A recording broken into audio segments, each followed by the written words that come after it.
the customary oath, and I ask that you please stand for that purpose. Please raise your right hand. Do you affirm the testimony you're about to give before this committee will be the truth, the whole truth, and nothing but the truth, so help you God? Let the record reflect that the witness has answered in the affirmative, and now I appreciate your attendance here, and the floor is yours. I think your microphone may need... There you go. Thank you very much, sir. Chairman Durbin, Ranking Member Grassley, members of the committee, I appear before you today to answer questions about information I submitted in written disclosures about cybersecurity concerns I observed while working at Twitter. My name is Peter Zatko, but I'm more often referred to by my online handle as Mudge. For 30 years, my mission has been to make the world better by making it more secure.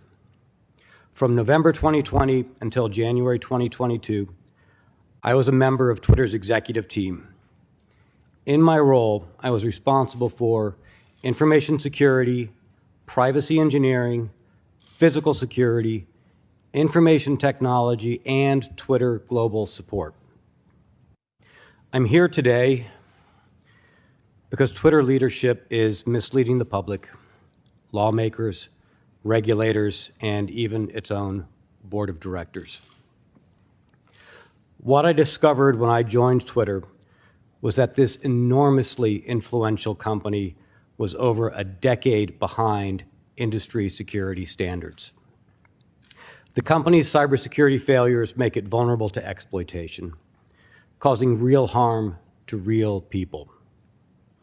And when an influential media platform can be compromised by teenagers, thieves, and spies, and the company repeatedly creates security problems on their own, this is a big deal for all of us.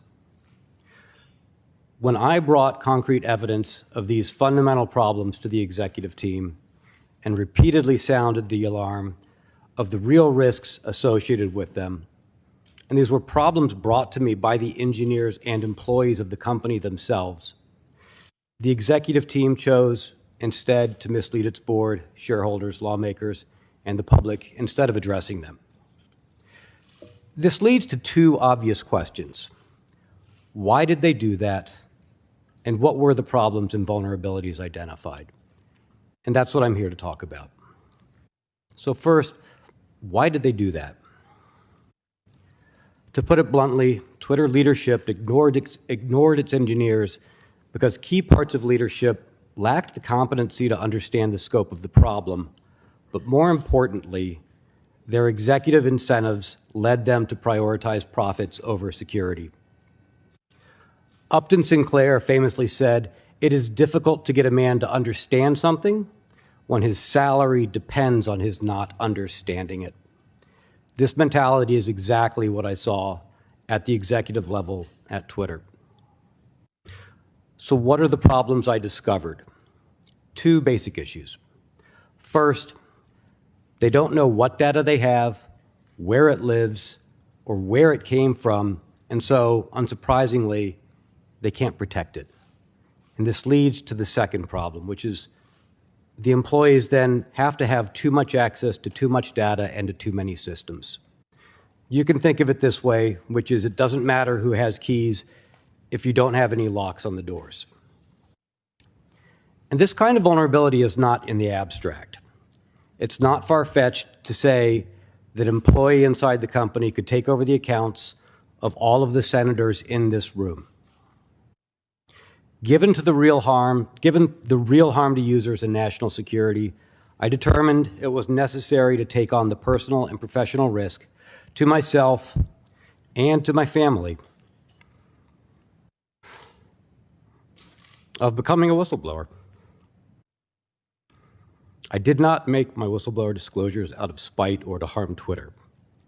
Far from that, I continue to believe in the mission of the company and root for its success. But that success can only happen if the privacy and security of Twitter's users and the public are protected. In accepting an executive position at Twitter, I made a personal commitment to Mr. Dorsey, the board, the greater public, and myself that I would drive the changes needed at Twitter to protect the users, the platform, and democracy. That's what I'm continuing to do here today. I stand by the statements I made in my lawful disclosures, and I am here to answer any questions you may have about them. Thank you.